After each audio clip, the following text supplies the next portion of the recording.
You're listening to the WWNO Classical Network. Hi, I'm Paul Mawson. Each week, we take a couple of minutes and we check in with Dave Walker of the Museumgoer.com and find out what's going on in the museum scene in the area. Dave, welcome to the program. Thanks, Paul. So, what are you seeing this week? Verite News has launched a new series of reports about an important but often overlooked element of New Orleans history. So today I'm providing navigation to a few digital assets from New Orleans museums that can supplement your reading. The first installment of Verite's Devil's Bargain, How the Slave Trade Built and Sustained New Orleans, is online now, and the module can be found down the page a little at veritenews.org. In it, reporter Ben Estes tracks the history of the slave trade in New Orleans, quote, which helped build generational wealth for white residents and made the city the most financially powerful and influential in the South, close quote. Estes also points out that details of that history are largely hidden from tourists and locals alike, unless they know exactly where to look. More than 135,000 people were bought and sold in the city at more than 50 documented sites. Resources from the Historic New Orleans Collection, as well as an interview with former HNOC curator Aaron Greenwald, are featured in the first installment, so I'll start with the HNOC website as a place for further study. A virtual exhibit there, which is reachable by navigating to hnoc.org, then the exhibitions drop down, then the virtual button, is based on an in-gallery exhibition, Purchased Lives, New Orleans and the Domestic Slave Trade, which Greenwald curated in 2015. The virtual exhibit's 8 chapters contain documents, maps, and images from HNOC's holdings that illustrate the story. There are also links within the exhibit to lesson plans for educators and the Lost Friends database, which is a digitized collection of more than 2,500 newspaper ads that appeared in the New Orleans published Southwestern Christian Advocate between November 1879 and December 1900. The ads demonstrate the effort that the formerly enslaved made to find loved ones dispersed by slave traders before the passage of the 13th Amendment.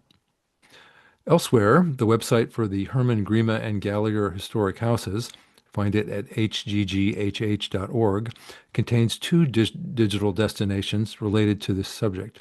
One is a database of the approximately 70 people known to have been enslaved on the Herman Grima property, some portions of which have been used to compose the house's urban enslavement tour.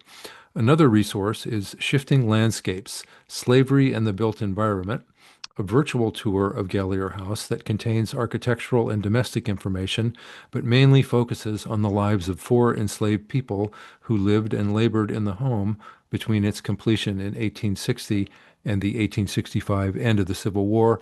Both of those resources can be found at the Visit and Learn drop-down on the website. What an important topic. And Terry Baquet at Verite, they've done a great job on that series. And this is some great things to kind of armchair exploration. Anything like a guided mobile tour or anything like that? There are a few. These are 3 of my favorites. There's a detailed audio guide to slave trade sites all around the city at neworleansslavetrade.org. One of the 57 tours at neworleanshistorical.org, a product of the Midlow Center for New Orleans Studies at the University of New Orleans, is a page called Urban Slavery and Everyday Resistance, and one section of HNOC's French Quarter Tours mobile app focuses on landmarks of the slave trade. Turning to public programs, the New Orleans Jazz Museum will celebrate what would have been Zydeco King Clifton Cheniere's 100th birthday at 6 tonight, with a release party for a new tribute album. A later dance party with a slightly lower admission price starts at 7:30. Cheniere's crown is on view at the museum in the exhibit Shake Your Hips, Louisiana Blues. More at nolajazzmuseum.org. And Thursday, the New Orleans Museum of Art will host Collage Fest, an all-day symposium about contemporary collage and its role in art, culture, and society. More on that at noma.org.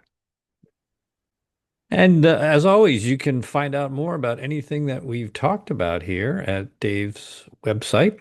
It's called themuseumgoer.com.